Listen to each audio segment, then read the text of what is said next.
Hello, this is Dr. Tom Barber, and today I'm going to be exploring the psychology of complexity and why some conversations change everything.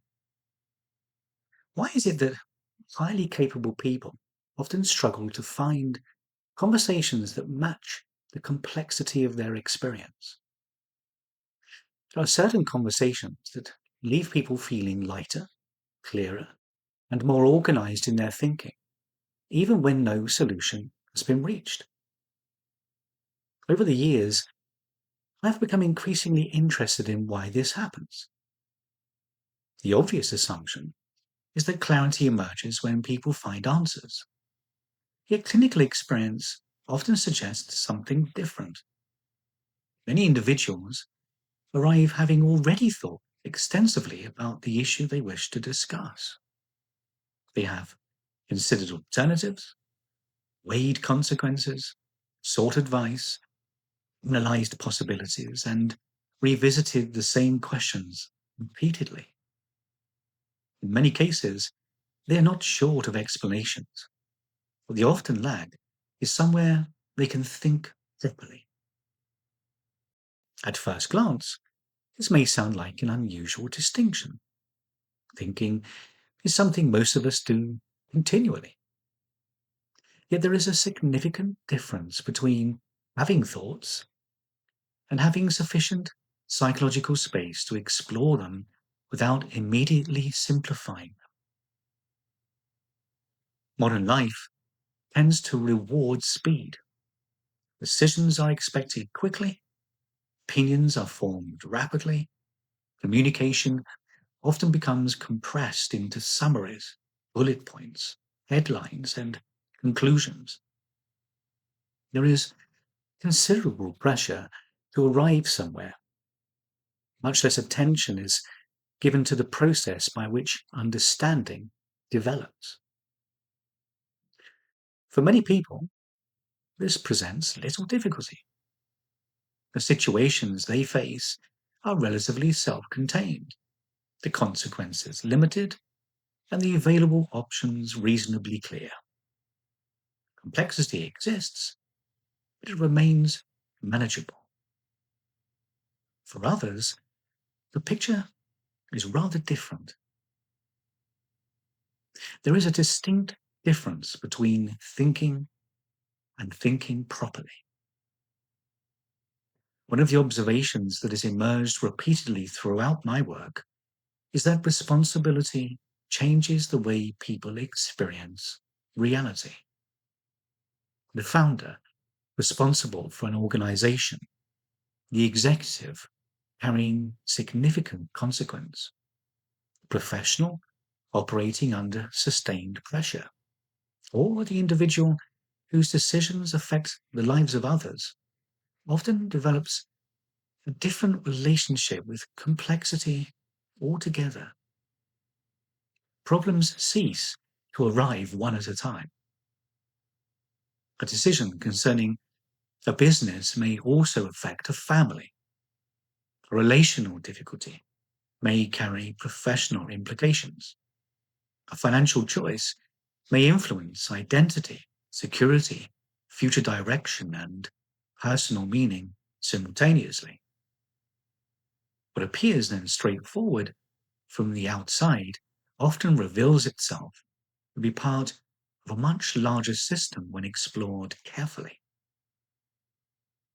Over time, many people adapt remarkably well to these conditions. They become capable of holding multiple perspectives at once. They learn to tolerate uncertainty. They become skilled at identifying patterns, weighing probabilities, and navigating ambiguity without becoming overwhelmed by it.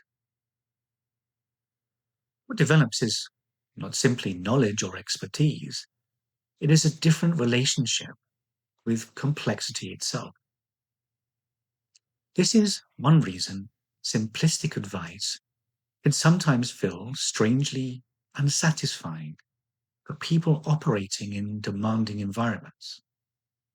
The advice may not be wrong, it may even be sensible, It's something about it feels incomplete because it doesn't address the level at which the problem is actually being experienced. Over the years, I have noticed that many highly capable people are not necessarily looking for answers when they seek support. More often, they are looking for somewhere that allows complexity to remain visible long enough for genuine understanding to emerge. They have often encountered environments that prioritize action over reflection, certainty over exploration, and efficiency over accuracy. And while those qualities undoubtedly have their place, they can leave surprisingly little room for deeper thinking. Most people can think about complexity. Far fewer people can think within it calmly. The distinction matters. Speaking about complexity involves recognizing that a situation is difficult or multifaceted. Thinking within complexity requires remaining psychologically steady while ambiguity remains unresolved. It involves resisting the urge to force premature conclusions simply to reduce discomfort. It requires enough patience to allow the deeper structure of a situation to reveal itself before deciding what it means. What then is the hidden cost of competence? One of the more interesting observations from nearly 3 decades of clinical experience is how frequently capability obscures struggle. The individuals who appear most composed from the outside are often carrying extraordinary levels of psychological responsibility internally.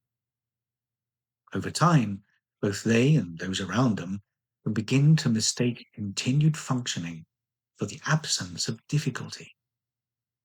Yet the ability to keep moving forward tells us remarkably little about the cost of doing so. Human beings are capable of adapting to immense pressure, sometimes for years at a time, while gradually losing sight of how much effort that adaptation is requiring.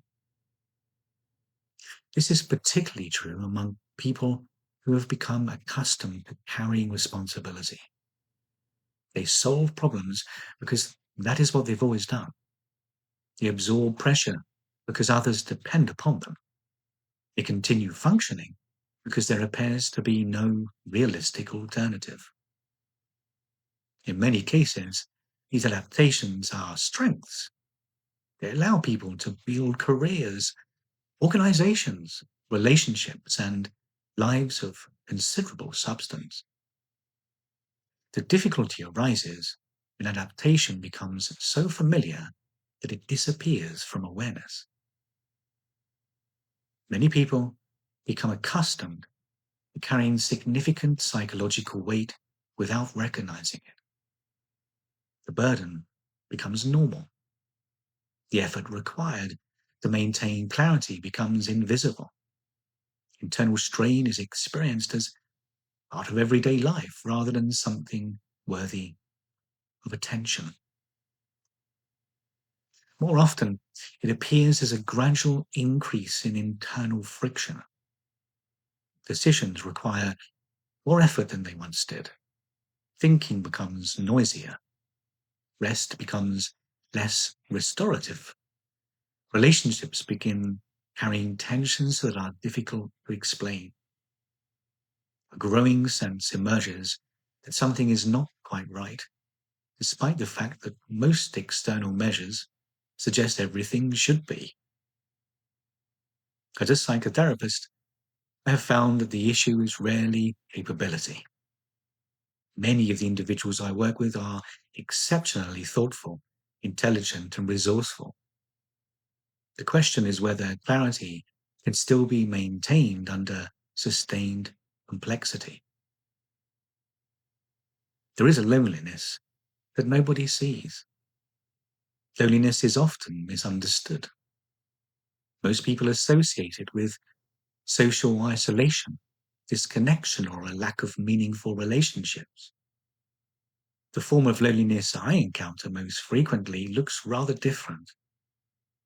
It emerges when significant parts of a person's internal experience remain largely unshared. Many highly capable individuals spend years in environments where conversations become increasingly performative, strategic, filtered, politically constrained, or emotionally compressed.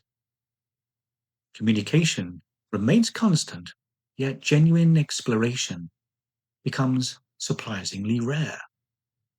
Thoughts are translated into forms that others can comfortably receive. Concerns are edited before they are expressed.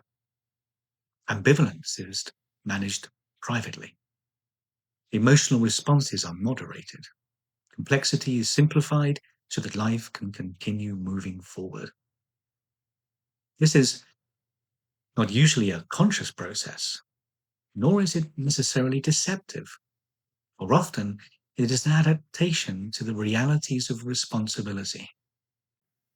A leader may be reluctant to express uncertainty because others look to them for stability. A founder may carry concerns that will be difficult to share with employees. A senior professional may become accustomed to being the person who provides answers rather than the person who asks questions. A high net worth individual may gradually discover that wealth changes the nature of many conversations in ways that are difficult to discuss openly. Over time, people can become fluent in edited versions of themselves. The result is a subtle form of psychological isolation that often has little to do with the number of people in one's life. Similar patterns frequently appear among successful individuals who privately question whether they are truly living up to the expectations others associate with them. A person may be surrounded by colleagues, friends, family members, clients, teams, and professional networks, whilst simultaneously feeling that very few people engage with the actual depth or complexity of their experience. There is a relief, then, in finding accurate perception. There is something quietly relieving about being understood accurately. Many people underestimate this. When somebody no longer has to continually explain, justify, simplify, edit, or translate their experience for another person, a considerable amount of psychological effort suddenly becomes unnecessary. What follows is often not dramatic. More commonly, people begin simply thinking more clearly. I've seen this happen countless times throughout my career. The conversation reaches a point where the individual recognizes that their underlying structure of their experience has finally been articulated. The words themselves may not be especially complicated. Sometimes they are surprisingly simple. The impact comes from accuracy. A pattern that has remained implicit becomes visible. An internal conflict becomes understandable. A source of friction acquires shape and definition. What strikes me is that these moments rarely feel like discoveries. They feel more like recognition. Something that was already known at a deeper level has finally found language. A statement that one person hears as mildly interesting may be experienced by another as profoundly significant because it illuminates an entire structure that they have been operating within for years. The difference is not intellectual ability, It is perceptual accuracy. When somebody can articulate deeper patterns clearly and without theatrics, the conversation begins operating at the same level that the individual internally experiences the world. For many highly capable people, that experience is surprisingly rare. Finding complexity, clarity, and coherence. Over the years, I have become increasingly convinced that many of the difficulties experienced by highly capable people are misunderstood. The presenting issue may appear to be stress, anxiety, decision fatigue, relationship difficulties, loss of direction, or a growing sense of dissatisfaction that proves difficult to explain. Yet beneath these concerns, there is often a simpler question waiting to be explored. In many cases, the difficulty is less about symptoms themselves, and more about the wider question of how a person relates to meaning, identity, responsibility, and existence. Has this person, at anywhere they can think at the level they actually experience their life? That question sits at the heart of much of my work. Not because complex people are fundamentally different from everybody else, but because complexity itself requires a particular quality of attention. It requires patience, curiosity, precision, and the ability to remain with uncertainty long enough for deeper patterns to emerge. It requires conversations capable of holding ambiguity without rushing towards premature certainty. In a culture increasingly organized around speed, simplification, and immediate conclusions, those qualities have become surprisingly rare. Yet they remain essential. Perhaps this is why certain conversations leave people feeling clearer even when no solution has been reached. The conversation has not solved the problem, it has revealed the structure beneath it. And once that structure becomes visible, coherence often begins to restore itself naturally. Sometimes the greatest relief is not in finding another answer. It is finally finding somewhere where experience can exist in its full complexity.